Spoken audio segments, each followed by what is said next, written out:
Bonjour, une nouvelle vidéo pour les élèves de terminale option maths expert. Il faudra rendre deux nombres complexes égaux. Dans cet exercice, donc, les nombres complexes z1 et z2 sont définis par z1 est égal à x au carré plus x plus i, entre parenthèses, facteur de y au carré plus 1. Et pour z2, z2 est égal à 3x au carré moins 3 plus 2iy. Déterminer les éventuelles valeurs de x et de y, telles que z1 et z2 soient égaux.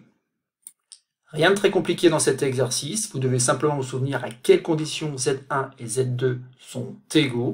Et une fois que vous aurez trouvé donc cette condition, il y aura forcément donc des petits calculs, les petits calculs qu'il faut absolument faire avant de lire la suite de cette vidéo. Passons maintenant donc à la correction de cet exercice. Donc vous devez avoir en tête qu'un nombre complexe est entièrement défini par sa partie réelle et sa partie imaginaire. Autrement dit, deux nombres complexes sont égaux si et seulement si ils ont la même partie réelle et la même partie imaginaire. Donc ici, on va devoir identifier donc la partie réelle de Z1 et dire qu'elle doit être égale donc à la partie réelle de Z2. Mais aussi, la partie imaginaire de Z1 doit être égale à la partie imaginaire de Z2. On a donc que Z1 égale Z2 si et seulement si la partie réelle de Z1, donc x au carré plus x, est égale donc à la partie réelle de Z2, qui est égale à 3x au carré moins 3. Et dans le même temps, donc la partie imaginaire du nombre Z1, qui s'écrit donc ici y au carré plus 1, va être égale donc à la partie imaginaire du nombre Z2, qui n'est rien d'autre que 2y. On tombe donc sur un système de deux équations à deux inconnues, sauf qu'en fait, à chaque fois, l'équation en question ne comporte qu'une seule inconnue. Donc il suffit simplement de se ramener à une équation du second degré à une inconnue. Donc ici, par exemple, si on enlève x au carré de chaque côté, on va avoir 2x au carré. Attention, j'enlève x de chaque côté, moins x, moins 3. Donc je répète, j'ai enlevé x de chaque côté, et donc à gauche, il ne me reste plus que x, sauf que je l'enlève aussi, et du coup, à droite, j'obtiens 2x au carré, moins x, moins 3, et tout ça, bien sûr, égale 0.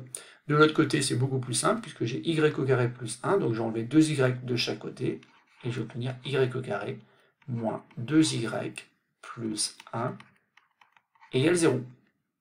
Il ne reste plus qu'à résoudre donc ces deux équations du second degré, l'une en x, l'autre en y. Donc pour cela, vous avez des outils de première, avec notamment le discriminant, mais vous avez aussi une propriété qui permet d'aller plus vite, notamment avec les racines évidentes. Il se trouve qu'il y a une racine évidente ici. En effet, si j'écris le calcul 2 multiplié par moins 1 au carré moins 1 moins 3, et bien ça fait exactement 0. Autrement dit, moins 1 est une racine évidente de 2x au carré moins x moins 3. Et pour trouver l'autre racine, je vais utiliser donc cette propriété de la classe de première qui dit tout simplement que si f est une fonction polynôme du second degré définie par f de x égale a x au carré plus bx plus c, avec bien sûr a différent de 0, et bien f de x peut s'écrire sous forme factorisée de cette façon, et aussi et surtout le produit des racines x1 multiplié par x2 est égal à c sur a, où bien sûr c et a sont les coefficients ici de f de x. Et donc ici, cela donne donc moins 1, puisque c'est la première racine que j'ai trouvée, multipliée donc par la deuxième, que j'ai notée x2 est égal à c sur a, mais c c'est moins 3, et a c'est tout simplement 2. Donc moins 1 multiplié par x2 est égal à moins 3 demi, j'en déduis donc que la deuxième racine que j'ai notée x2 est égale à 3 demi. Donc ici on a résolu donc cette équation, vous avez peut-être utilisé une autre méthode, mais vérifiez que vous avez bien comme solution donc moins 1 et 3 demi.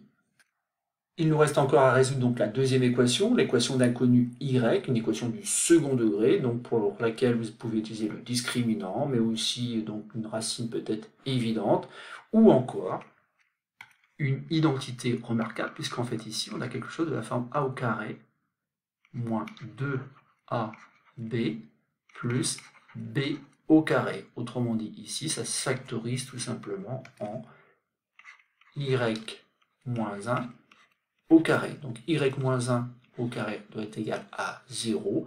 Et donc ici, ça c'est évident de voir que forcément y est égal à 1. Donc cette équation du second degré admet donc une solution double qui est tout simplement 1. Et donc, conclusion, il existe deux couples solutions. En effet, pour x, on peut prendre deux valeurs. Donc, on peut prendre la valeur moins 1. Et dans ces cas-là, donc y, on va prendre la valeur 1.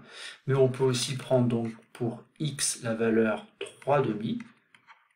Et donc pour y, la valeur 1. Donc en fait, il y a exactement deux couples solutions, le couple moins 1, 1 et le couple 3/2, 1. Et c'est donc déjà terminé pour cette vidéo, donc rien de très compliqué dans cet exercice, il suffit simplement de bien comprendre que deux nombres complexes, z1 et z2, sont égaux si et seulement si ils ont la même partie réelle et la même partie imaginaire.